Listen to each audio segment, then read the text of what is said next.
All right. Good evening, good morning, wherever you are coming from. Happy Monday. I don't know if everyone can hear me. Can you hear me, I can Lillian? hear you perfectly fine. Perfectly. I think I'm going to I pull down the music a little bit, just because it's sounding up a little bit too loud. Hopefully, my dog doesn't bump into anything. Hold on. Hey, Ace. Go up there. No, no, no. Go up, up, up. Anyway, we hope everyone's enjoying their evening and thank you for tuning in tonight. We have an awesome event. As always, I am with my very special host, Lillian, to the right of me. On this side, and my dog is in the back going to sleep. Um, and we hope this is going to that's be a another fun. host of yours. Wait, Your what? dog's gonna fill in. I know I have so Your many dog's hosts gonna going fill on. in sometime. She's That's gonna right. fill in. So we have a special guest tonight. He is a meteorologist. And please correct me if I'm wrong later on. He's a meteorologist. He also works he's a storm chaser. He works in emergency management and he also works in as a public safety manager. So it's gonna be really cool to have him on with us. He'll be tuning in just in a little bit. Right now, we would like everyone to go out and start sharing this post. I do have it live on my page. I do have it live on the Movie Crew 17 page. So now's the time to go ahead and share. So give us 1 second. So I'm gonna send. Do you have the link for this one already? I do. I think through you tagging me on Facebook. Oh, there it is. I see it. I'm just gotta do a quick tag because that's the number one thing we have to I do have is not been on. it won't let me tag. That's kind of interesting. Okay. Um that's interesting. But we are live, everyone. So go ahead and share it. Share it with your friends. Share it with your family. This is the best time right now for everyone to tune in and to get to know some weather stuff. So as further ado, I like to introduce James and bring him in with us. All right. Hello, everybody. James, welcome to our podcast. This is like our first podcast that we're doing that's related to movies, but also majority of it not related to movies. So this Yeah, is well, going to be really. Go ahead, go ahead. yeah, I was just gonna say, I think a lot of people are attracted to the idea of like disaster movies and capturing that unknown. So, even though we're talking about storm chasing, it definitely ties into the movie element because people are just interested in that obscurity out there. Disaster movies are so like. I mean, it's Hollywood. Hollywood has all these things that go on, and it's like let's make it very like extravagant. Let's overdo things. And tonight will be great because we have some movies that we'll be talking about that is kind of questionable. Is this real or is this just Hollywood? I guess that's just a new session we're gonna say. Is this real or is this Hollywood? That's a cool. That's a cool new session we'll have. I like it. I like So it. I mean, it's pretty cool. So I know everyone's starting to tune in. Again, we are with James. He works with he uh, he is a meteorologist. He also goes storm chasing. He is a emergency management specialist. Is that what I would call it? And a Yeah, public safety manager. Yeah, specialist. Same thing. You're good at what you do. So this is a great evening where everyone can ask questions, anything about weather, tornadoes, flooding, anything you have in mind that comes with severe weather. He's the guy. Ask away. This is a great opportunity for people to ask. He's going to be showing some cool pictures with us that we have from his storm chasing events that he goes on. You still go on those yearly? oh yeah, Or do yeah. you go and still go? Okay, that's awesome. That's awesome. So, real quick before we get even more deeper and start, I'm gonna reshare everything again. I just want to make sure. So, yeah, I'm gonna get the YouTube channel and share. So, give me 1 second, James. If you want to, go ahead and talk a little bit about yourself and what you do and how you got into. Let me put that down. There you go. How you got into storm chasing.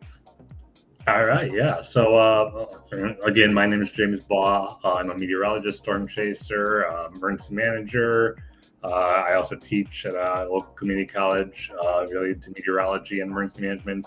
But really, I got my start a long time ago. I wanted to go into culinary arts, and actually went through a flood, lost everything to the flood, and wanted to kind of keep that from happening again. So initially, I went into meteorology. I thought if I can forecast these events, I can keep that from happening not only to myself but to the public.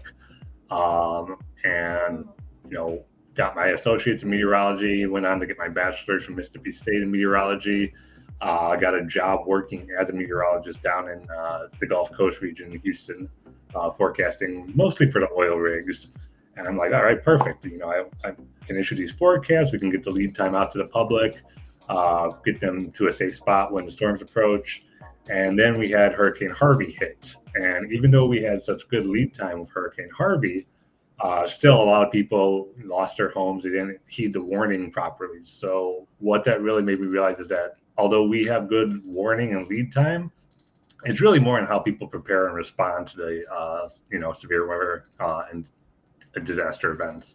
So that's kind of shifted my focus into emergency management and really making sure that I can help those people before, during, and after the disasters as well.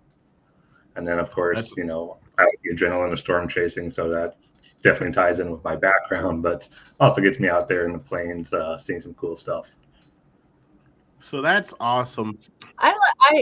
Yeah, that's interesting that you have it wasn't like, oh well, ever since I was a kid I was interested in this. It was more so that you had suffered kind of a loss from a weather related incident, and that's what you felt like this need to mitigate that by studying it and going into that. That's very interesting, actually. Well, and really, it's actually an interesting point because when I was a younger kid, I was actually terrified of like even the most weakest thunderstorm. It could be heavy rain, and I would be afraid to eat. I'd want to stay like all the way inside the middle of the house. But as I learned more about the storms, and I built up my own courage, and now go chase them all across the country. Yeah. So to jump in real quick for everyone tuning in, we are with James. He is a meteorologist. He is a storm chaser. He works in emergency management and public safety management. So ask away. This is like a great night to ask any questions you want, whether it's in emergency management, in storms, in weathers. Ask away. He is open. We don't have people like this come on our channel a lot, so this is a great opportunity. If you got questions about tornadoes, anything, ask away, and we're going to be debunking some scenes from some disaster movies later on throughout the podcast, as we see my dog scratching herself in the background. So can you do that off camera, please? Can you do that like off camera? All right. Well, she's gonna scratch away. So that's really cool. That's how you got into it. Like weather for me, I never got into it. I thought it was really cool. I think I'm more intrigued about space than I am about weather when I was growing, because like I guess when we live where we live, like in the Midwest, like weather is not as crazy as places like down south or up north where you get really bad storms or you get flooding down south. So out here it's kind of like, okay, you're in the middle zone, but you still get severe weather, where we get chances to knock off our power grid because a really bad thunderstorm has gone through. Have you how was I going to put it? Have you ever what would be your second option if you weren't into weather? What was your second go-to? Well, like I said early on, I was looking to go into culinary arts, cooking. My mom was actually she baked wedding cakes for when I was younger, and so that kind of molded me into wanting to go into culinary arts. But like I said, going through an event firsthand and seeing the destruction caused by something as simple as the weather, it's like, hey, we can actually forecast these events. We can increase the lead time. So that kind of shifted me into the meteorology side. And then, like I said, seeing how people were not as prepared, even though we give plenty of lead time, they don't respond appropriately. That kind of shifted the emergency management focus.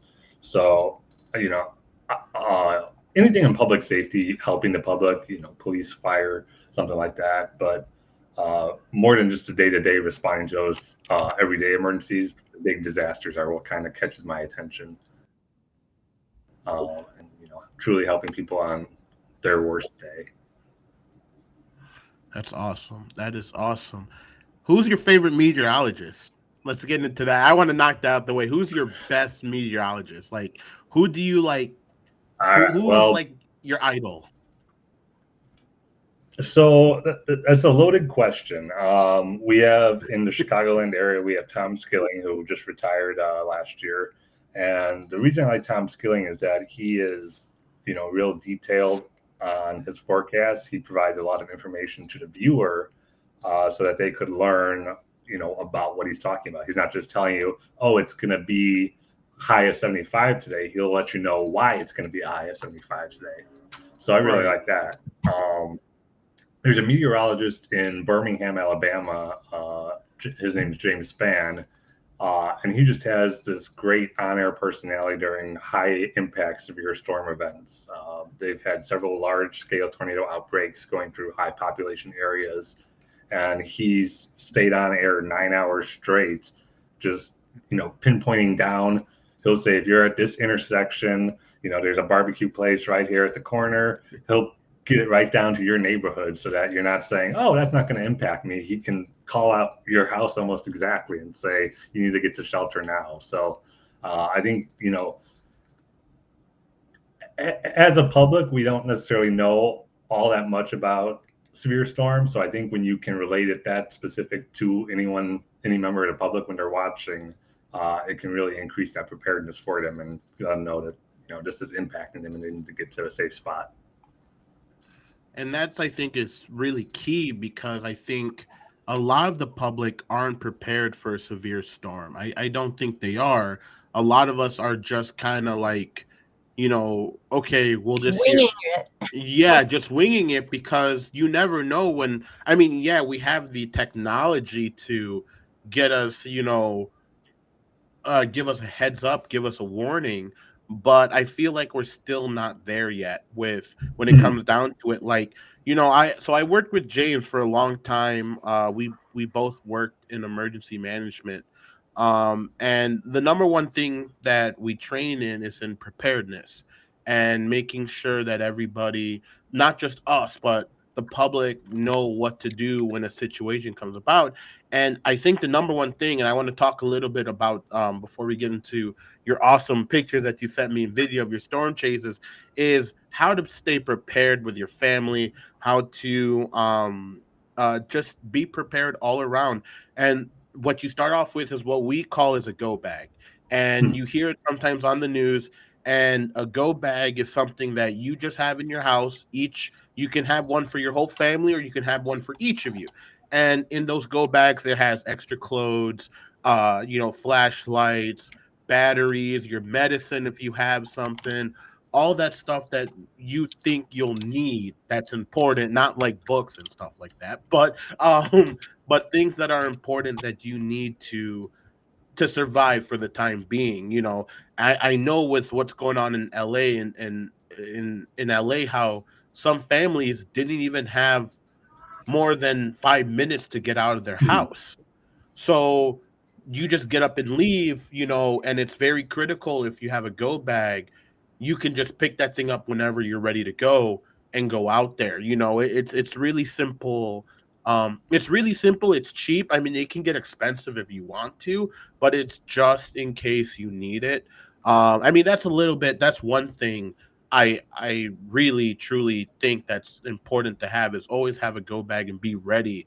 Even though it's just gonna sit there, it's ready to go when you're good. I don't know if you want to uh, continue with that, or if you have any other ways that people can get themselves prepared. Yeah, so I mean, a go bag's a great tool to have, both, you know, in your house. Just in the room behind me, we have a tote full of emergency supplies, so that in the event anything happens, we're ready to go. and it's got some shelf-stable food. It's specially designed food where it has like a 30-year shelf life. So, you know, if you're caught without food, you can't go to the store for a while. It'll last you for a while, and you don't have to worry about replenishing it every, you know, couple weeks like the food in your fridge. Another good tool to have is a NOAA radio, NOAA. I'm gonna see if I weather can radio. pull this up. I'm gonna see if I Yeah. can pull it up on here. Give me a And the second. best way to describe this is almost like a smoke detector for storms. So you put it on your desk in your room, and it'll just sit there, and it's constantly waiting for a specific tone from the National Weather Service. And if you get put under a severe weather watch of some kind, it's going to sound this high-pitched, loud alarm that'll it'll wake you up in the middle of the night and let you know that you need to get to shelter. It's, you know, you can get it where it'll send a weekly test, so you know it's still working. But aside from that, you know, it can just sit, not take up too much space. It'll be quiet until that second you need it, and when it goes off, you know, hey, I need to get to shelter. So I think this is it right here. I'm gonna pull it up on here. There it is. Yep. They're usually like about $30. You can get them at Walgreens, Walmart, you know, any of your local stores. But you know, it's a good investment to have. A lot of people say, "Oh, I'll just rely on my cell phone." If you know you got one of these storms coming, if your cell phone loses power, or if cell phone towers get knocked down by the storm, this runs on a complete different frequency. This will still be it'll still be active. It'll still be scanning and waiting for those storms that are coming, and let you know to take shelter. So if there's one thing I say to take away from tonight, I would definitely you know, go on Amazon and get one of these. I still haven't gotten one. I know I should get one. I haven't gotten one yet, but I know you showed me them before, and it's really cool. Like I said, when your phone goes out, like that thing still goes. Like it's there, and especially if you live in Tornado Alley, like you know. I mean, Lillian, you're up there where you get a lot of tornadoes, so it's. Yeah, it's funny. I mean, we've had some scares where like, oh, the tornado warning, you know, the tornado sirens are going off. And I remember, I don't know if it was last summer or the summer before, looking outside, we could see like the cloud going like this, drooping down really low. And it was like, I mean, it's amazing to look at, but it was scary. I mean, nothing touched down, you know, right where we were, but I know there was some touchdowns in some, you know, peripheral areas. So yeah, this area is more prime for that. You know, fortunately, knock on wood, we've not had anything hit us directly, but it's scary. I mean, I remember when I used to deliver groceries, and my boyfriend, he's like, there's one coming out that way, you know, and I'm like driving home, and it's like, it's scary. I mean, it's cool to watch, I guess, on TV, as far as, you know, it's like it's awe-inspiring, a tornado, the way it looks, you know, but you know, if you're not looking at the devastation and damage it causes for people, but just the look of it is just amazing. Some of these tornadoes. So I have some pictures. Oh yeah, you can let up the video. Go ahead. Go ahead and talk. Go ahead. Say, James. Sorry. Go ahead. Yeah, I was just gonna say, you know, we'll be driving, you know, in small town Kansas or Nebraska or whatever, and there'll be people like riding their bike home from work, and it's like, what are you doing? We're chasing a tornado right now, and you're just out and about because I don't know. People and you know, something to me that like I've watched some of the like storm chasers on YouTube and stuff, and it always it seems like, you know, when you see the tornado off in the distance, and you're like, oh, you know, if I was driving it, that's far away, I don't need to worry. I mean, you worry, but like, it's that. But I mean, it's crazy how fast they go. So you have to be going, because I mean, the miles per hour sometimes they go, it's like crazy. So you think that it's I don't know, it's an illusion, I guess is the word I'm looking for, like, oh, well, I can outdrive it, but they go so fast, and I don't know. Yeah, so a low-end tornado will spin at speeds, at 95 miles an hour, but then storms can also move as fast as 65 plus miles an hour. So imagine tornadoes spinning, but it's coming at you at highway speed. So it might be right. And then they could also shift directions, which I've seen like some of these storm chasers, they get close. I'm like, oh my God, what are you doing? You better hope that thing doesn't change. Obviously, they know more of what they're doing than I do, but it looks so scary to the person Well, I watching. mean, that's probably one of the most common questions I get asked as a storm chaser is, how close have you been to a tornado? So I'll start off. We drove through a weak tornado one time by mistake, but usually we'll want to keep ourselves about a mile away because, like I said, if that storm is moving at 60 miles an hour, even if it's a mile away, that gives you 1 minute to make a decision, and if you're driving down a road and that road is washed out or it dead ends, well, now you got to backtrack and, you only have a minute. So, especially when you're out in the plains, it's wide open. You don't need to get super close, a mile away, you get a good vantage. Right, exactly. Keith, I think, just had up a picture, and, that one was, it was probably about a mile and a half away. So, it's still, you still get to see some beautiful structure, but you have a cushion, if you will, to, Yes. So up here, I know there are different levels of tornadoes that, some people have asked me. Kenzie says hi. So she tuned in. So can you explain these to everybody? Like, what is EF0, EF1? It shows like the wind speed and stuff. Yeah, so I'll start out. I'll give a little nerdy history lesson, but it was initially called the Fujita scale, and it was named after a professor actually at University of Chicago named Ted Fujita. One of the interesting things about Ted Fujita is that he was originally from Japan, and he lived in the town that was initially going to be the target of the Nagasaki atomic bomb drop. The morning of that bombing, it was clouded over in his town, and that's when they dropped the bomb on Nagasaki instead. But he went out after that and saw some of the damage. Fast forward, he comes to the United States, comes to Chicago, and sees some of the reports of, and this is back in the 60s, some of the reports from tornadoes, and sees the comparison of damage to that bombing in Nagasaki and Hiroshima. And so he starts studying, what the physics are involved and how the storms, the downdrafts of the storms can actually cause damage to most of that bombing. So we kept the Fujita scale all the way up through about 2007, I believe. Then we got a bunch of structural engineers who kind of fine-tuned it. One thing that's important to note about the Fujita scale is that it's a damage-based scale. So when you're looking at a tornado in the field, you don't know how fast that tornado is spinning. You don't know exactly what level of damage it's causing.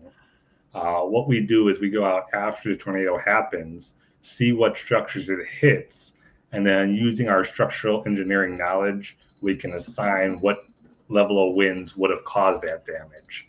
So, you can't say in real time, if I'm looking at a tornado in the fields, oh, that's a F3 tornado, because I'm not really going to know until I look at the damage after the fact. Oh, that's interesting. Yeah. And a lot of it has to do with, how well built is a building. So, if you're looking at a lower income area where maybe they take shortcuts in the construction of the building, you can see some extensive damage, but it might still get a lower end rating. I see someone just asked in the chat, is this universal? Does everyone use the scale? So this is going to be universal across the United States. A lot of the knowledge is shared with other countries, but as far as the actual rating, that's going to be mostly specific to the United States. But again, the knowledge we gain from structural engineers about how a structure is built and how the winds impact it is really what developed this scale. So 2007, they kind of fine-tuned it and said, we had these wind estimates prior on the Fujita scale.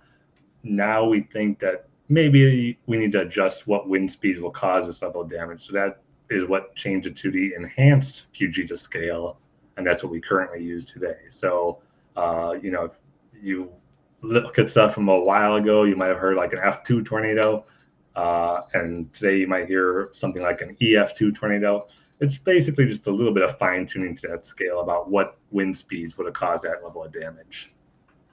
So what would you say is the most dangerous? Like, I know all tornadoes are dangerous, but like, is there any like what is the fastest tornado, the most like devastating tornado that that someone can see? Yeah, so the scale goes from an EF0 all the way up to an EF5. And when you're looking at an EF5, you're looking at high-end winds well above 250 miles an hour. And what's so dangerous about that is that really, unless you're below ground, there's not a safe place. If you look at some of the damage from an EF5 tornado, it can just wipe the foundation clean. We're talking walls, furniture, doors, window, all that stuff just wiped away from the base of a house. So unless you're below ground, it can be a very dangerous situation. I have a question about that. I've always wondered, so we don't have a basement in our house. We have a crawl space, and my parents live about a block away from us, and they have a basement. And so when there's been like, a tornado warning, we will usually like run over there. But I always ask, I'm like, it seems odd because yes, you're like, and maybe you can explain the logistics, but you're underground in a basement, say, but then if the tornado peels the house off, can't it like suck you up? Or is it's just because you're at a different level, it doesn't do that, or there's less chance? Yeah, it's certainly a possibility. We'll talk tonight probably about Twister, came out in 1996, and of course one of the opening scenes. He's got it already. I haven't seen that movie, by the way. I haven't seen the original and the new one. I have not. I just never got into it. Not to give any spoilers, but one of the opening scenes of Twister is, they get the tornado warning. They run down to the basement or the storm cellar, because that was a while back, and the dad gets sucked out of the storm cellar, and that's kind of what inspires the main character to go on into tornado chasing. So I mean, it's certainly a possibility, but in a list of bad options, it's better than just staying above ground. But it's not a perfect thing, because that's I've always I'm like, well, okay, we're in the basement, but I don't know, it still seems like I could get sucked out. But then they say don't like to go under the stairs, like you have even a better chance of so I don't know.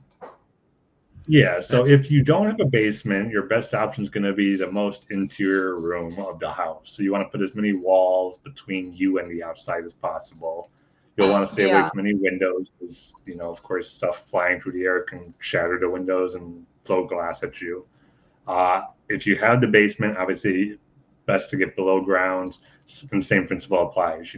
Get as interior as possible. If there's a staircase, you can get below the staircase because, again, you have something kind of keeping you down if you were to get sucked up. But yeah, just kind of get as much between you and the outside as possible. It's good to have if you have time, grab like a mattress and throw it over you too, so that if anything falls on you, it kind of has like a cushion. Another great thing to have when we talked about go bags earlier. Something about helmet, head protection. It could be a bicycle helmet, a baseball helmet, football helmet, something like that. Most of the fatalities caused by tornadoes are due to blunt force trauma to the head. So when you're thinking about what to grab in a hurry, think about like some type of helmets to protect your head, and then also think about some hard, steel toe shoes, so that if you're walking around after that, you don't have to, if you're stepping on glass or nails or whatever, it doesn't go through your foot. So Kenzie says, what's safer, crawl space or a basement? If you have crawl space, again, still lowest level, might be a good option. It's really going to be a case by case, situation, just because depending on the construction of your house, if you have that wind going in the crawl space under your house, it could still suck you out. Uh, so it would have to be a case by case, but as low as you can get would be your best option. Be that a crawl space, a first level, or I see another good question. Why the bathroom? So bathroom's good because you have a lot of the pipes. You typically stone walls that are more moisture resistant, but they're also makes it more sturdy. So it just adds a stronger layer of protection, more reinforcement around that room that keeps those winds out. That's all. So we have some pictures here that you sent. Everyone who's tuning in again, thanks for tuning in. We're talking about weather. We're talking about tornado, and James, who is a meteorologist, and he's drinking from his cup that has even wet. Look at that. There's a storm on it. Look at that. He even has one with a storm on it. Oh, So you know what? Maybe later on I can put up a display of how the radars look, because I know some people don't know how to read the radar. So we can talk a little bit about that. So I got some pictures that you sent me from going out storm chasing. Here's one of them. Can you explain this? I mean, I see a tornado over there. Yeah, so this was actually not last year, because obviously we just hit 2025. So this one was in 2023, and we were chasing up in Wyoming, and then this storm system crossed into Nebraska. We actually caught 8 tornadoes on this day, and so this was just one of them. And what's interesting about this is obviously you see the main tornado right there in the center of the image. But let's see. Can people see my mouse on my computer or no? I don't know. Can you see my mouse? I don't know if we can. I can see if I can zoom in. No, I don't think I can. All right. Well, no, I think it's stuck there. Yeah. Yeah. So if you look just slightly above and slightly to the left of that tornado, you actually see a little thing dipping down as well. And we didn't see this actually, in real time. We actually noticed it when we were going back and looking at pictures. So this was actually another funnel cloud. Like I said, this storm produced 8 tornadoes, and one would spin, lift up, and then shortly while later, another one would touch down.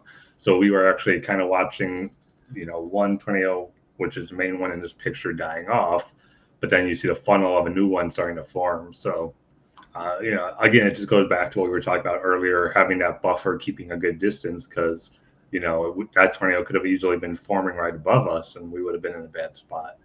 How far away would you say you were from this picture? From the main tornado, the one that you see most vividly in the image, we were probably about 1.5 miles, 2 miles away.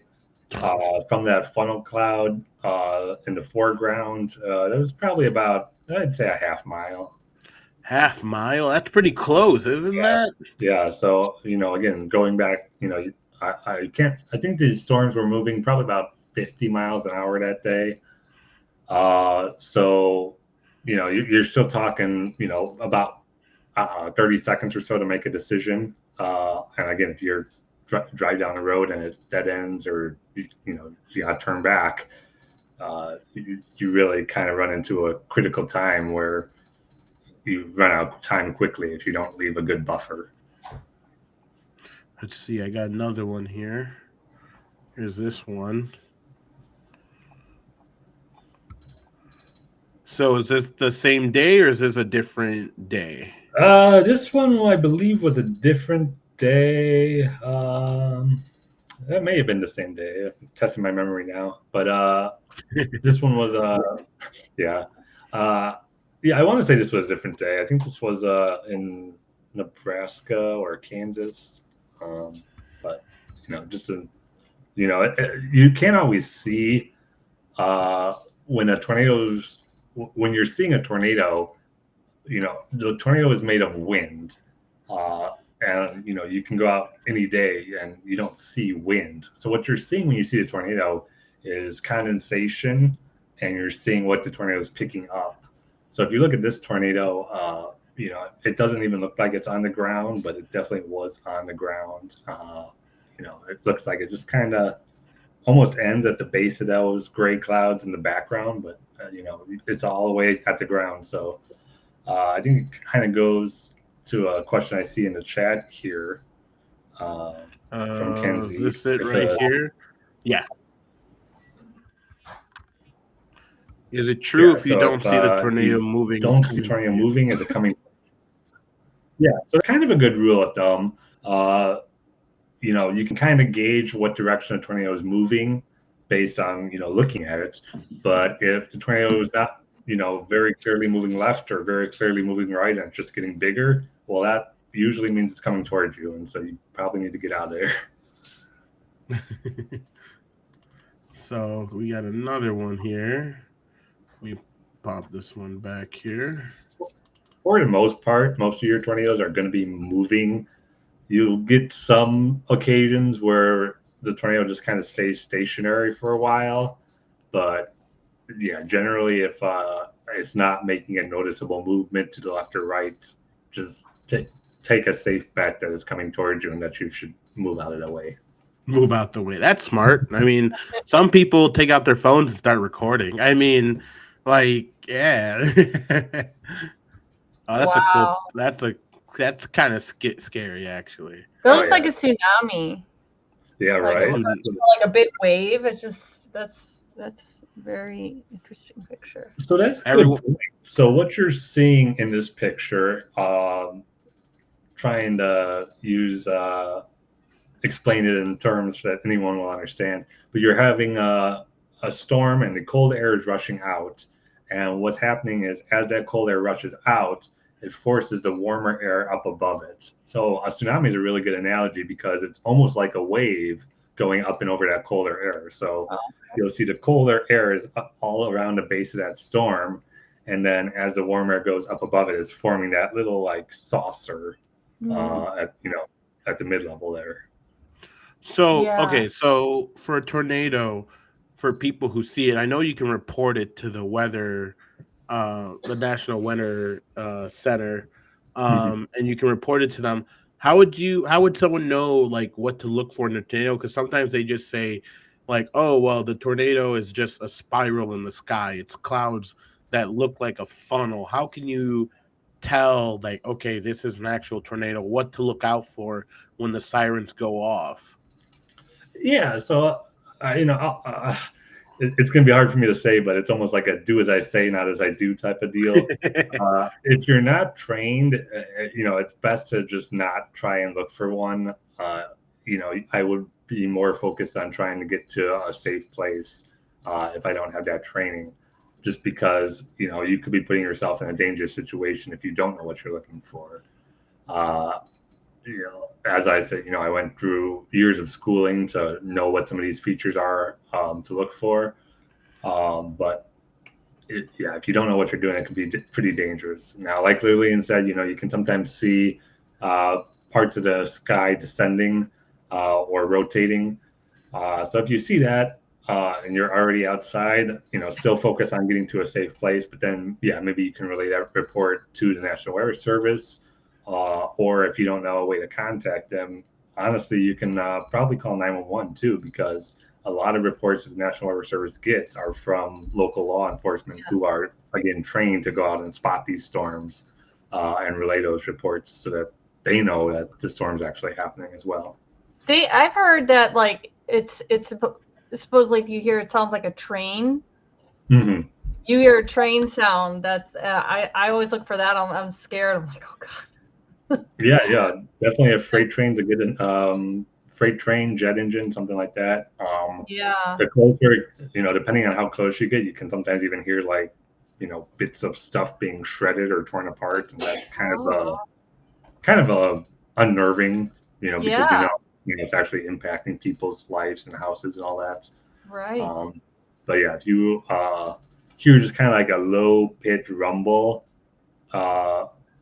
obviously we all know what thunder sounds like, but if it's more continuous and ongoing, and you know the conditions are right for a tornado, then that might be a good sign to get to a safe place as well. And I heard Keith mention about tornado sirens. I've just put in a special note where I wouldn't rely on the tornado siren as my means of getting to a safe place. Um, you know, tornado sirens actually came out of the Cold War era when the Soviet Union was threatening nuclear war with us, and so we had the sirens as a means where if those missiles were launched, it would tell people to get to a safe place. But obviously, that's a very dated technology, so they malfunction. A lot of places they'll test their sirens monthly. So if you can't hear that test on a clear, perfectly good day, you're not going to hear it during a strong storm with heavy rain and winds. So we live in viewing distance of the town weather system, and it goes off every Tuesday at 10 a.m. and it's just like, how much longer is this going to be? This, but it's super loud for us. So. I remember my friends were downtown in Chicago when they had the tornado sirens going off, and a lot of my friends told me, we live in a city, so there's no such thing as tornadoes going through the city because the skyscraper is going to block the wind from hitting it. Is that true? No, it's not true. So I heard it a lot, and I don't want to fault anyone because people hear these things and they think, that they just think it's factual. But you have to remember that storms, they go up 70,000 feet for some of these severe summertime storms, and even something as tall as the Willis Tower, Sears Tower for true Chicagoans. That's only a couple thousand feet high. So it's a very low portion compared to the height of a storm and all the processes that go on within that storm to form a tornado. So when people say that Chicago hasn't been hit by a tornado, knock on wood, because it's only a matter of time. And we have had smaller tornadoes in Chicago, but large cities like Dallas, Indianapolis, Nashville, they've all been hit by large tornadoes too. So it's definitely not out of the question for a large city to be impacted by a tornado. So when would you say tornadoes are more common? Is it more common? Right now it's like cold in the Midwest. You don't really get tornadoes. I don't know if you can get tornadoes in the wintertime because, I seen lightning in the wintertime and it's not even storming. It's just lightning. I'm like, where is this coming from? Wow. I thought it only it only happens when it's warm outside. That's what lightning is formed out of. But can you get, when does tornado season start, and can tornadoes happen even in winter, the dead of winter? Yeah. So, and I'll preface what I'm about to say with, any storm could do its own thing. So climatologically speaking, it's going to depend a lot on where you're located in the country. Snow-nado, gosh. In Chicago, in the Illinois area, typically we're looking from like April to June or July for our highest tornado threat. But areas in the South where it's warmer year round, they can have tornadoes also year round. So, Mississippi is a good example. They actually had some tornadoes a couple of weeks ago, and again, it's January. You're not necessarily thinking of tornadoes, but an area like where it's warm year round, those conditions are still right for tornadoes. The big thing that usually concerns me is like when we get big temperature swings. So, if you guys are in the Chicagoland area, it's been pretty cold the last couple of weeks here. We had a dip well below freezing last couple of days, and now we're up in the 40s. We're going to be pushing 50 later this week, temperature-wise. Whenever we get like one of those big warm days in early spring, and we know that there's a cold front coming through, those are the days I worry about, because when that pendulum swings the other way, that's really when you're going to have those prime conditions for severe storms. Yeah. So do you think winter is over already, or do you think it's still like, because the weather in Chicago has been fluctuating like really bad, like really cold, really warm, and it's like, can you tell if it's this spring will be really bad, the summer will be more bad of storms this year, or are we just gonna be mild?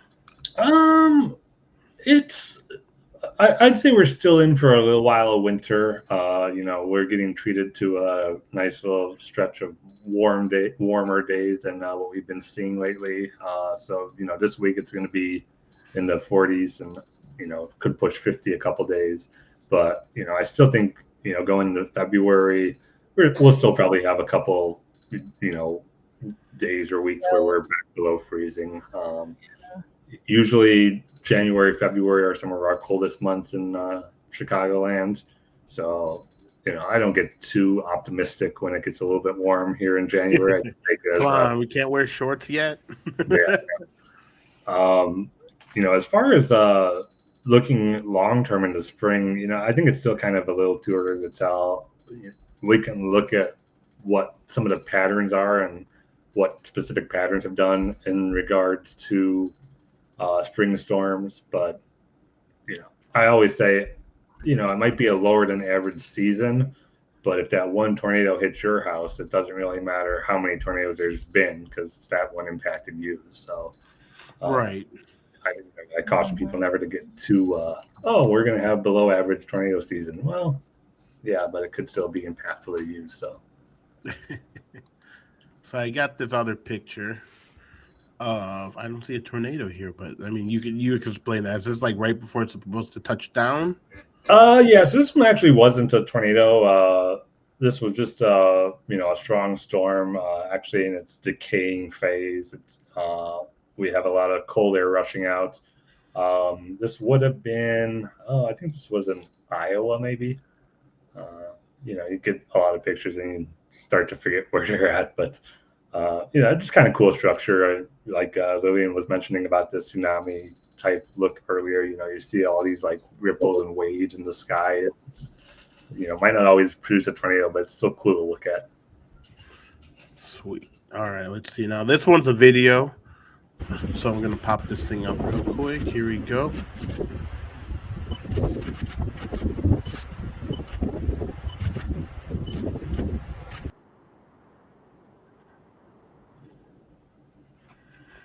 All right, I'm gonna play it one more time.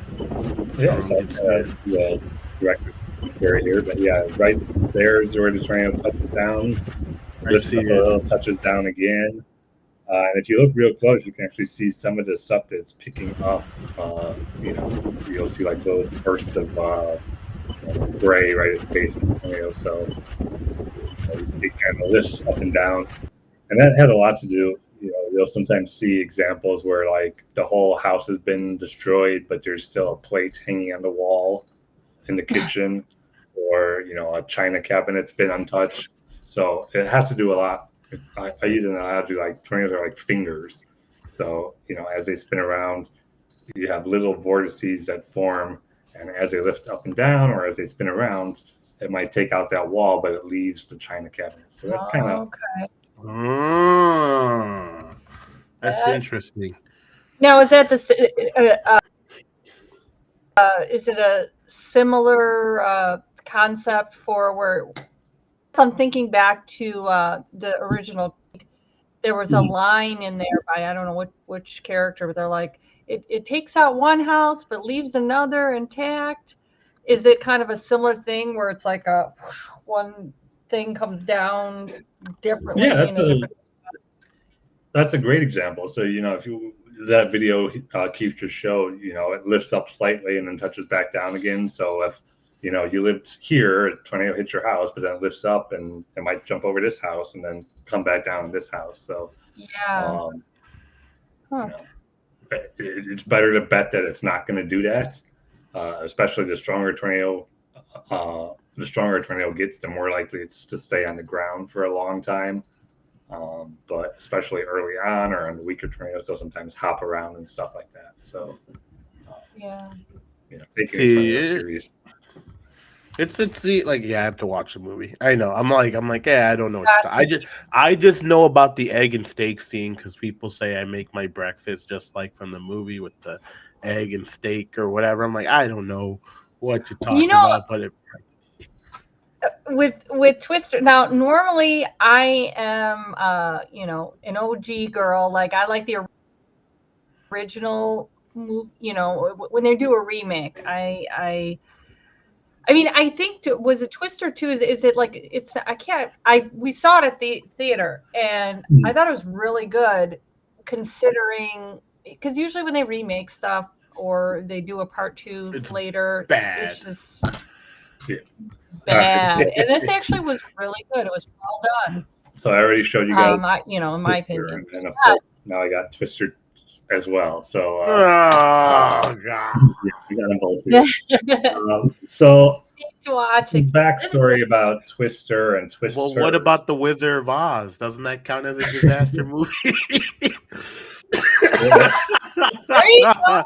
Doesn't it? I mean, Yeah. that's where it all started. It's Kansas City, or Kansas, where you're gonna get flown away. I mean, I don't know if you'll end up in Munchkin Land, after getting launched.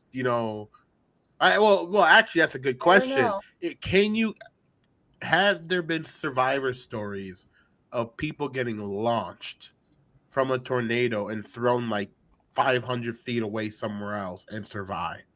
Oh yeah. There's definitely been cases where people have been picked up by a tornado and survived. There's also plenty of cases where people have been picked up by tornadoes and have not survived, unfortunately. Right. A lot of times, it's not that the tornado itself is going to hurt you. It's what the tornado is carrying. So, if you imagine 2x4s and glass and pieces of metal and all this debris that's in the tornado, that's all spinning around. So if the tornado were to pick you up, it's going to all be impacting you. So, So it's like basically getting beat up in a room, basically, while you're yeah, getting turned around in a circle, basically. yeah. So, So, okay. there's been cases of people being picked up and survived, but I would say it's more of an outlier than a norm. So Wizard of Oz, we can debunk then that the house won't fly off, and I mean, the houses can land on people, after a tornado, but I mean, we can debunk the Wizard of Oz then, where you're gonna get launched and the whole house stays together, right? Yeah, that's going to be pretty unlikely for that to Okay. happen. Okay, so we can debunk that, and we don't see anyone riding their bike around the tornado or something like that. So, okay, yeah, I said because when I was growing up, when I watched The Wizard of Oz, I'm like, wow, so it's safe for you to stay in your house when a tornado is going by, and if it picks your house up, you're safe in your house, so you'll land. Little do you know that it's far from that. You're not gonna land just like normally. You're gonna get your whole house shredded up. And now, if you get older, you're like, yeah, it's not safe to sit anywhere because I think a lot of people think it's safer to stay in their car because they can drive away. You know what I mean? From it, or they can drive through a tornado. You know what I mean? But also at the same time, tornadoes can pick up your car, your truck. Because some people are like semi trucks. Yeah. You're safer in a semi truck than a car. And I'm like, I mean, but the semi truck can still get picked up from underneath and get thrown over and thrown around.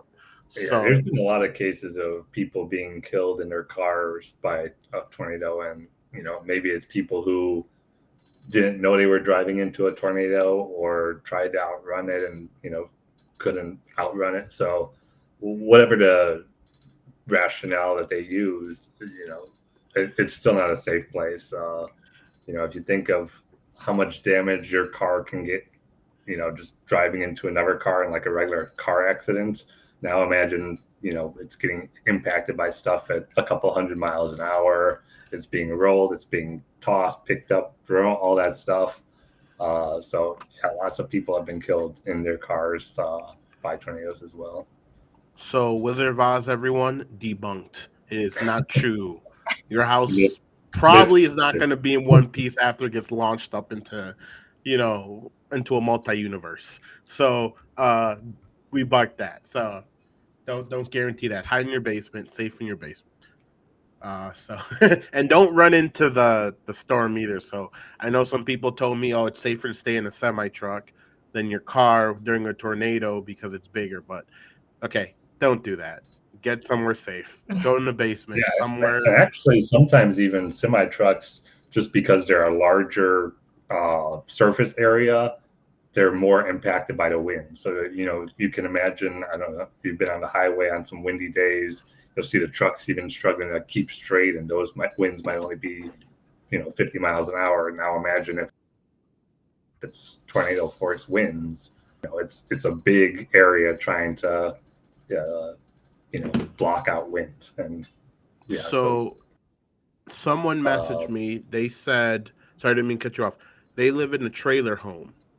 And if they're stuck in a tornado, do they have to put ropes down? They see people anchoring down their trailer even more to like a mobile home, like mobile home trailer. They anchor it down with ratchets to the ground to concrete blocks. Are they safe in a trailer home, or do they have to go somewhere else? So a lot of times you'll see where they ratchet down a trailer, a manufactured home in advance of like a hurricane.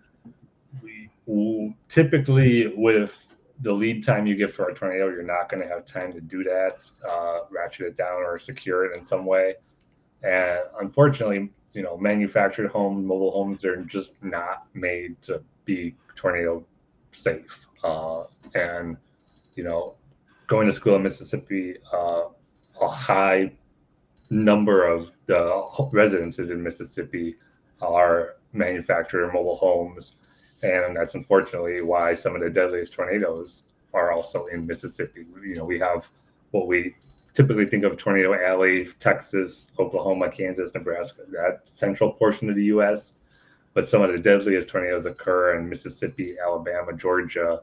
Because again, part of it might be the storms occur later at night, the terrain's different, but a large contributing factor is that a lot of people live in these manufactured mobile homes where they don't have an adequate shelter. So if you live in one of these locations, I'd be paying attention to the weather long before the tornado threatens, and maybe go to a friend's house that has a more structurally sound basement. They're just not going to be a good place. And there's been places where large mobile home communities have invested in a community shelter. So it's a shelter where everybody in those mobile homes can go and be safe from the storm. But again, that's not necessarily the norm in every case. Yeah, as a kid, we lived in a mobile home in Indiana, and I remember when there'd be a tornado warning, we would get in the car, we would go. I think my dad would be like heading over to the city hall. We never went in. It was always like, I don't know why. I don't know if it's just because they had maybe a basement there. I just don't remember. I just remember getting in the car and pulling up and waiting, outside, I guess, to see if the tornado starts coming. Yeah. But yeah, that was my biggest fear, though. You mentioned something about at night, because at least during the day you could see it coming, but at night, I mean, how terrifying. It's So I think you don't know where it's at.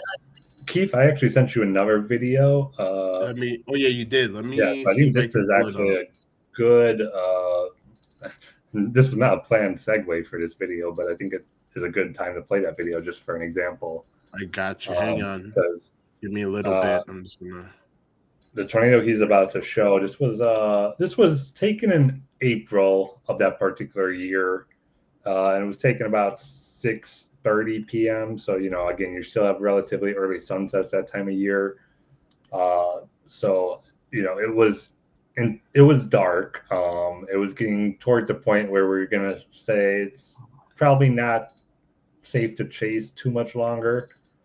But once he gets this video up, I'll kind of narrate you through it. 1 second, I got you guys. Hang on.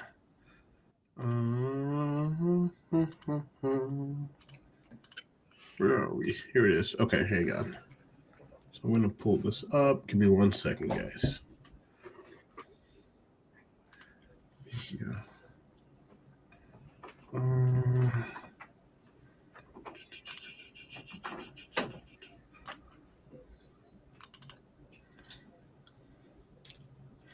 right, still uploading. Give it a little bit. I don't know if you guys can see the upload. I'm just seeing the purple waves. The purple waves. It's processing. It's going through all these things. It's like, yeah, just give it a little bit. It's uploading. Now it's just processing. So this video and actually the other video that Keith showed tonight, both of those were in Illinois as well. So I think people have a conception of tornadoes only happening in tornado valley. We put down that. But, 2023, Illinois actually led the nation in tornadoes, which is a surprising fact. Again, people most commonly think of like Oklahoma or Texas with the most tornadoes, but 2023, Illinois had the most tornadoes in the country. 2024, last year, I think we came in 4th place, and that was kind of impacted by there was a hurricane that made landfall in Florida and just produced a boatload of hurricane. Hate to use the pun. A boatload of tornadoes. So Florida ended up coming in number 1 last year, I believe. But we're still top 5, which 2 years in a row of high ranking of tornadoes. So something to consider, that tornadoes are becoming more common around this area. So now it looks like the video's up. Before the video starts to play, like I said, you're at twilight, sunset is pretty dark here. We're looking towards the storm, and you can kind of see a wall cloud, which is storm chaser terminology. If you look, there's kind of like a Boeing segment, slightly above the ground. It's kind of below the rest of the storm. But you're not really seeing a tornado at this point. So Keith, go ahead and play the video. Yeah. I'm recording this.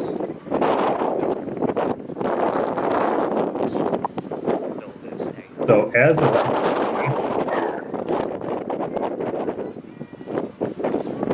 you start to see it there. It's about to be really windy. The shelf clouds moving into us. It's about to be really windy, obviously. I didn't show the last one. I'm recording this. So you can actually see the lightning tornado there that ordinarily you wouldn't be able to see just because it's so dark. So right there. Let's see if I can pause it, if I can catch it. Yeah. That one last flash of lightning really helps. I don't know if I can catch it in time here. Hang on, I'm going to run it back. Because I saw, you can see, right, if you look in the center when the flash goes, you can see a big thing behind it. Yeah, right there. You can see. Right there. Yeah, so that's actually a mile-wide tornado right there in that, at that time. And it was going through a small town in north-central Illinois, up by Rockford, if anyone's familiar with the area, between Rockford and kind of. I go up there often for film things, so yeah. Yeah. So, it's a good point of especially when it's dark, you can't always see the tornado happening, but then also of how, large these tornadoes can be. So I think I went back and looked, and we were about 3/4 of a mile from the tornado at this point, and it was moving away from us. It's actually going through the town where most of the damage occurred. As this video is going on, but perfect example of how Illinois is not immune from tornadoes. The skyscrapers won't protect us. So, at night, it seems pretty scary because you can't see it. So you can be driving through it, and all you're hearing, you can just think it's a really bad storm. but you don't even know it's a tornado. So you can be riding right into one and not even know. Yeah. And that, I've been curious. I mentioned the NOAA radios earlier and how those are great to have. But, we have AM, FM, and satellite radios in cars. Why don't we have a NOAA radio capability in cars where, wherever we're driving, it'll just pick up if there's one of those alerts so that we know, hey, maybe I should stop driving right now and seek shelter. That's interesting. They should have that. They have Sirius radios. They got like satellite. They got everything, but they don't have NOAA radios. Yeah, I actually had just found out the other day that I can listen to the Weather Channel on my truck, so that's kind of cool. But so Kenzie says, have you ever been in a close call that almost became too close? Yeah, I have been in a tornado, unfortunately. Luckily, it was a weak tornado. It was EF0. We were driving down this dirt road in Iowa and paying attention to, I guess, we were actually trying to get to another part of the storm that was looking promising for the tornado, and this other part spun up and kind of caught us off guard. So it got kind of windy, and we fishtailed a little bit. And as we were coming back after we had turned around, we saw where it had cut off the tops of some of the trees. So yeah, I'd say that would be a close call that became a little too close. So, I mean, that's cool. I mean, like, we got Gary Dando, who's hey Gary, how are you doing? Oh, I gotta cover that. So Gary and everyone else who's just tuning in, we're talking about weather with James. So go ahead and ask your questions away. We're talking about tornadoes, severe weather, and we're gonna start debunking some things from the movie Twister and Twisters. Well, I got stuff from Twister, but we're just gonna do a little debunking, and definitely I think what we should do is we'll probably have to get together and do a YouTube video that's strictly on debunking all the disaster movies, and I think that would be pretty cool. So if you guys want to see that, go ahead and let us know that in the comments. So I'm gonna open up a few videos that we're gonna do some little debunking, okay? Because All right. I haven't seen the movie yet, but I did see some. But Twister's the only one I haven't seen. But let's debunk some of this stuff because we're filmmakers. And that's what we do as filmmakers. We make things Hollywoodish. We make things extravagant and beyond what it's supposed to be because it's fun. Does it mean it's real? Meh. But we will take what we can and make it more than what it can be.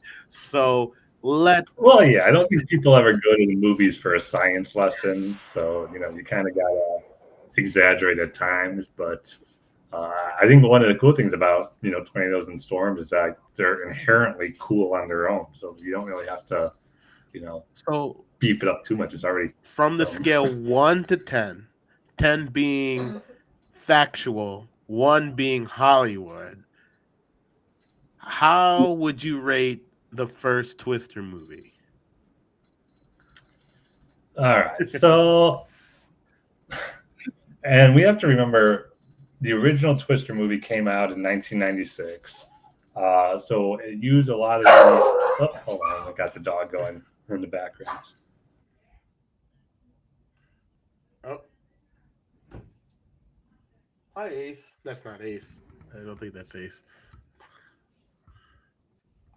I just see Smite.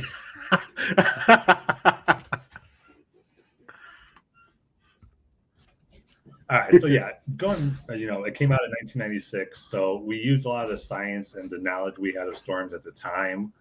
I think when they were producing it, they actually did try and use a lot of real life footage. They had crews out and they were trying to chase tornadoes, but and we could talk about that too, about how tornadoes are kind of dangerous, or not dangerous, kind of difficult to film and photograph.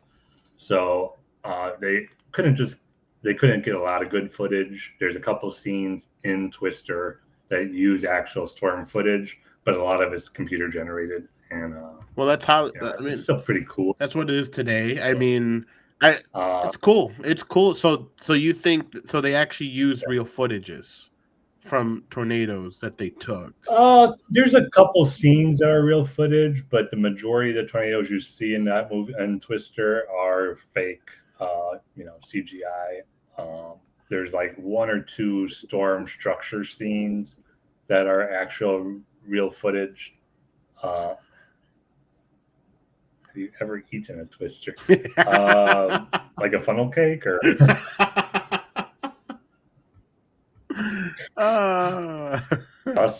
Storm, that counts. I would say that counts. But yeah, I'd say on a scale of Hollywood to real life, the original Twister, I'd say maybe put it like at a 5 or so, kind of mid-range. Okay, 50-50. So here's a scene from the first Twister, I think. Like I said, we don't own any of these videos. This is off Twister. We're just going out here and just showing a clip real quick. And James here is going to debunk it, but we do not own any of this stuff. So here we go. I got to put that out there at least.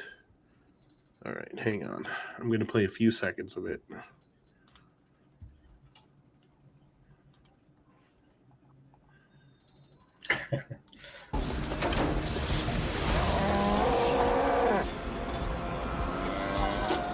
Another cow.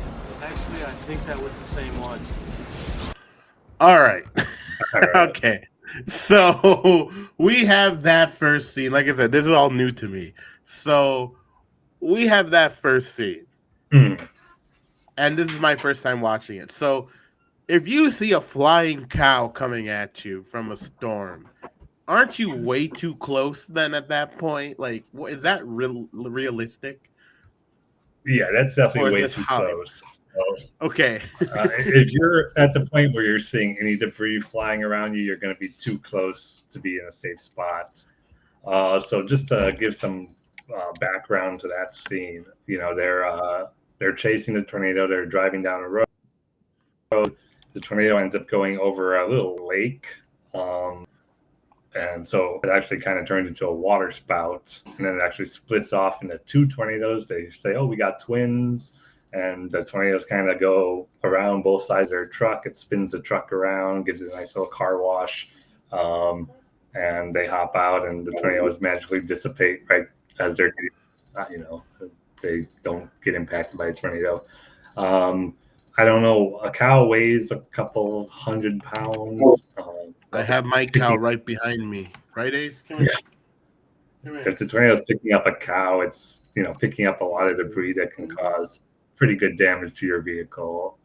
So it's going to be. I'll say that making it through that unscathed would be the fictionalized Hollywood part of it. But the premise of like a tornado being able to pick up a cow, being able to turn into a water spout like that, being able to split off into two tornadoes, all of that would be, semi-factual. Okay. So 1 to 10, how would you rate that scene? That scene, I'd have to give it. I give it probably a 5 still. Like I said, a 5. The making it through it unharmed parts really drags down the integrity of the science of that scene. But that's the whole point about the film. If they don't survive, then the movie's over. End credits. Yeah. All right, so here's a scene from The Day After Tomorrow. This came out in 2012, I think. I don't remember when. So I feel like this is the weather how sometimes we get here. It's just one day it's nice, the next day it's this, and then it gets freezing cold. So, okay, here we go. I'm going to go ahead and pop this open. And here we go.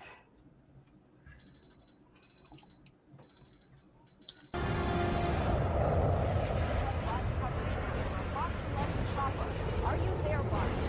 Yes, I'm here. These tornadoes are forming so fast. What?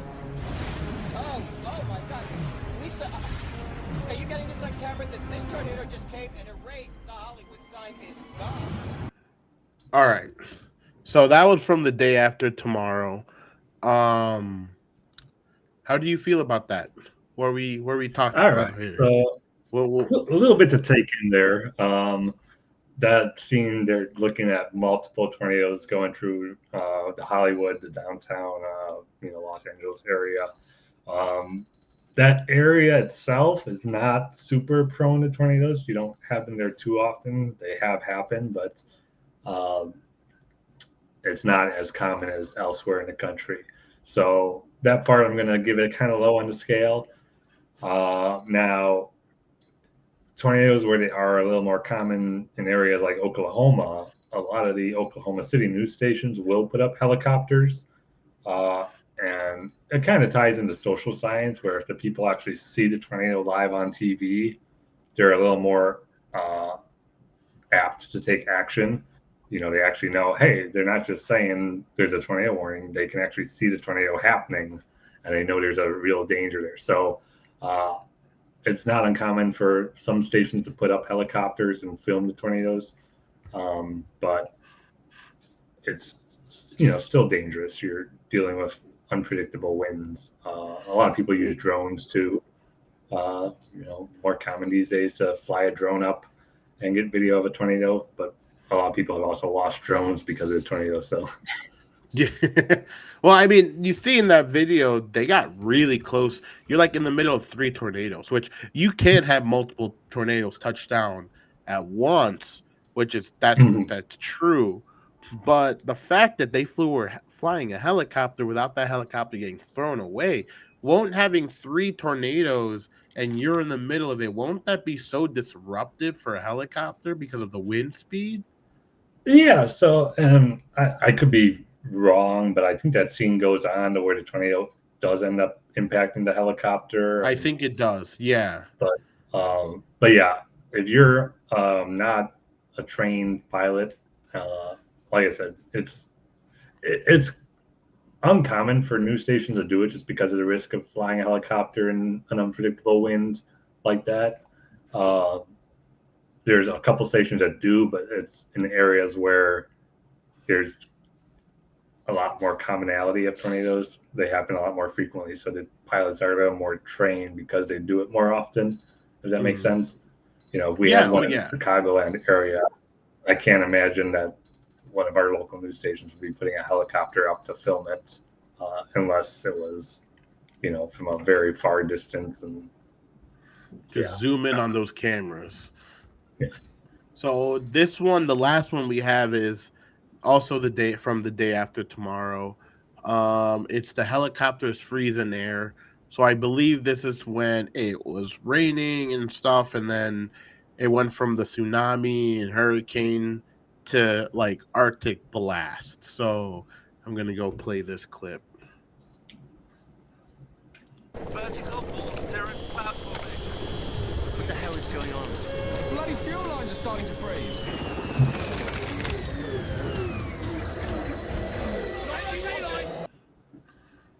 All right. So okay, I know there's some Hollywood stuff going on in there too. It is Hollywood still. So how do you feel about that? Like from the cold front, so cold that it can freeze up your systems. Yeah, so I think a few scenes later, the one scientist talks to the other scientist, and they actually say what temperature the fuel lines would freeze at, and it's like negative, I don't know, 100 some odd degrees. So on its front, temperatures reaching that low to freeze up the fuel lines, the science in that's going to be pretty bad. I will say though, you can get drastic temperature changes, especially with some of these intense storms. I've been, standing outside on a tornado where it's 85 degrees out, and then that cold rush of air hits me, and it's 50 degrees now, and I have to put on, a light jacket. So, you can get some of those drastic temperature swings, but obviously, this has been exaggerated a lot more for Hollywood. So you can't just get a cold front that cold where you're driving and your car will just shut down. I mean, your car can shut down for sitting out too long in a freezing cold where you can't start it, but Yeah. it's not like you're driving and a cold front hits and there goes your car. You know, and diesel so engines actually have a little more because of the diesel fuel. It has like almost like a wax in it, paraffin, so it tends to gel up when it gets super cold. So yeah, it's possible that it could get cold enough for like well, I mean, yeah, it can get cold enough for fuel to freeze to an extent, but yeah, it's going to be over dramatized for the helicopter to freeze like that in midair. And so all right, well, that's what we got for today. We got like 9 minutes left in the show. So if anyone has any questions, go ahead and drop it. Ask away. We got 9 minutes or so, give or take. And yeah, like I mean, I think I would love to one day go storm chasing, but the problem is I'm gonna be too afraid because I don't know if the car's gonna take off flying and I might end up in Munchkinland somewhere. Okay, so I don't know if I would want to go storm chasing in a way, but I know when I was younger I used to watch this show called Storm Chasers, and they build this armored vehicle that's yes, like really they called it the TIV, which is the Mhm. Tornado Interceptor Vehicle. I think that's what it is, right? And it was basically built out from, I believe, like some sort of like tow truck, like in a Super Duty tow truck that they had, and they made it just armored. And then they had the Doppler, is that what it's called? That would always travel along right next to them. Yes, I there's a DOW, which is Doppler on wheels, so it's like a radar unit that's on a truck, and they can survey the storm. So like that would be cool, but also at the same time, I don't know if I want to sit in that thing because I mean they say it's built to handle going into a storm, but obviously would you I don't know because some people say that show wasn't there was some extra stuff added to that Liberties show. taken, On yeah. Yeah, yeah, so because you like know, when we're talking about like the movies or even a TV show, you're talking about first you have to forecast where these storms are going to be. Then you have to travel to that location. Then, you guys know from a filmography perspective, lighting, all of that stuff's going to play an important role. So, maybe you see the tornado, but then, it's too backlit or there's not enough lighting where you can't get good contrast. lighting's So, important, people. talking from like Lighting's a important. filmography perspective, it can definitely be a challenge to get these realistic looking storms for TV or for a movie. And that's, I think, why more so on a movie side, they use, computer imaging as opposed to actual footage, just because, if you're talking, all this expensive film equipment, first of all, transporting all that to the right location is going to be a nightmare logistically. It's the biggest headache already. Transportation's already paying the butt with filming. And I mean, you saw even some of my footage, and I'm by no means a professional photographer or videographer or anything like that. But then you saw, how the one video had poor contrast, and that's just what I had to deal with. That's how the storm looked. I can't put some studio lights behind it and say, "Oh, Yeah. set the scene," Go So, 3 miles behind there and light that tornado up right now. yeah. So, I would hate to be the sound guy though. right. If I was the sound guy on set and you have to go out there and film an actual tornado and you're like, okay, your actors have to talk, that would suck. Like there's nothing. There's no dead cat, there's no condenser that you can use to stop that wind from just pulverizing and destroying your audio and Yeah. or mics. Like I mean, obviously when you're close to it, it's loud. Oh yeah, and I Like mean, you it's saw most of the videos that were shared tonight. You get lots of wind blowing into the storm, so it can we need easily grip. drown out if you're trying to do a dramatic, line reading scene. So, fun fact: I think when I think it was from Twisters. Is that the difference? Twister and Twisters, Yeah, the yeah. newer ones with the Twisters is a S, new one. the Twisters. Okay, So they did a scene, and like I said, I just watched behind the scenes stuff. I don't watch the film. They did a scene, and they were in a house, and they built this house in a really crooked way. So it looks like when they're coming down the stairs, it looked like the way, like you're going down the stairs, it's normal for us, but they built these stairs where it's like off, like angled, where it's like built like instead of stairs being like this, it's like this. They were building Yeah. it. So when the actors were running down the stairs, I don't know what scene it was, they're going down the stairs, they couldn't keep their balance. I mean, they knew what it was, but it purposely made them look like they're losing their balance because everything was all over the place. And I thought that was pretty cool how they did it. Like I said, I'll probably have to watch Twister and Twisters. I'll probably watch the first one first because like I don't know how the quality of the one in '96 is with the graphics. You know, like I haven't even watched.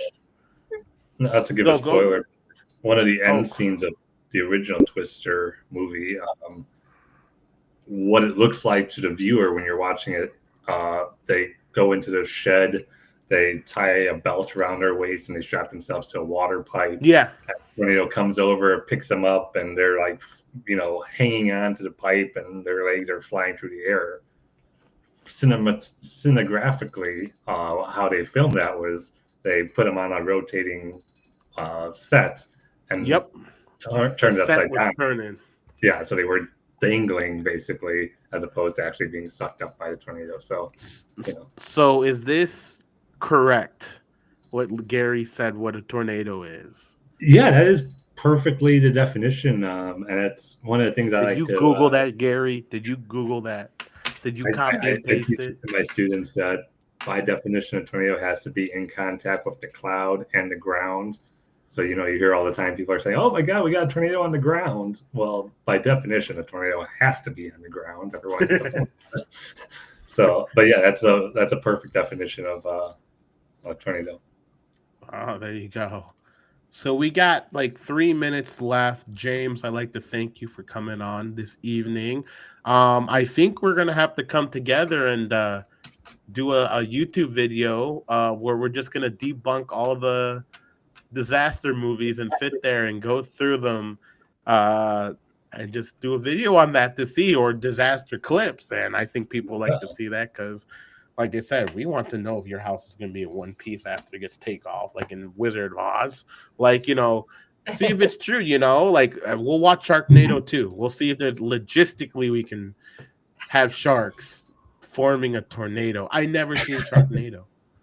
I don't know what was the big thing about it. People love Sharknado.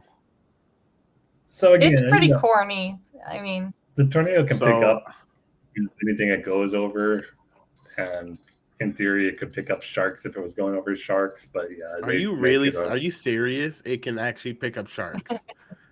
There's been instances where a tornado's gone over a pond and picked up fish and then dumped fish on the town.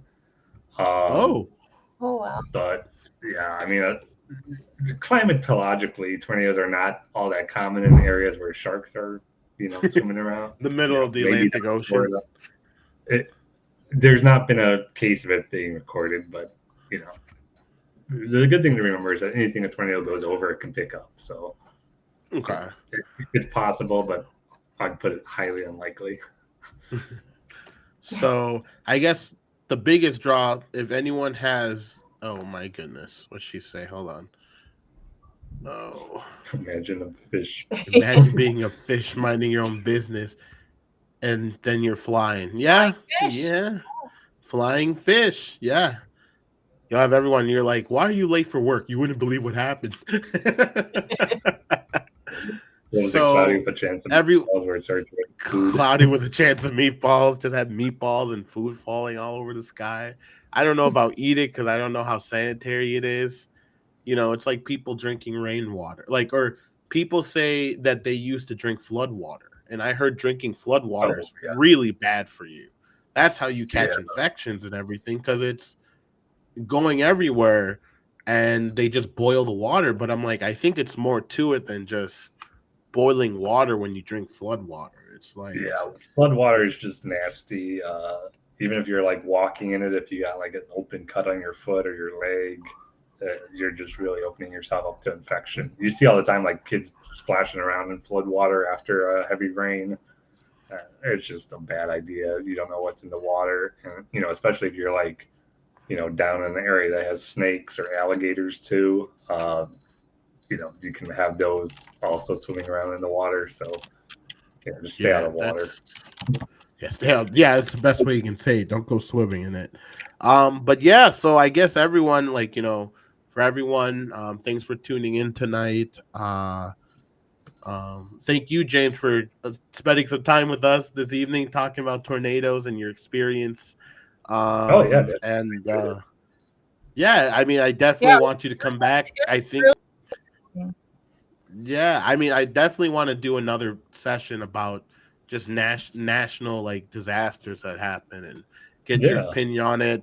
I'm actually thinking about having um safety class that we can do probably online, nothing crazy, but like go bag, what to do to prepare yourself, equipment that you can keep around laying around the house, and all that good stuff. And I mean, speaking about disasters, like I said, definitely everyone start looking at getting a go bag. You don't need it tonight, you don't need to go out and spend all your money on it, but just get a bag, put all your emergency equipments into it.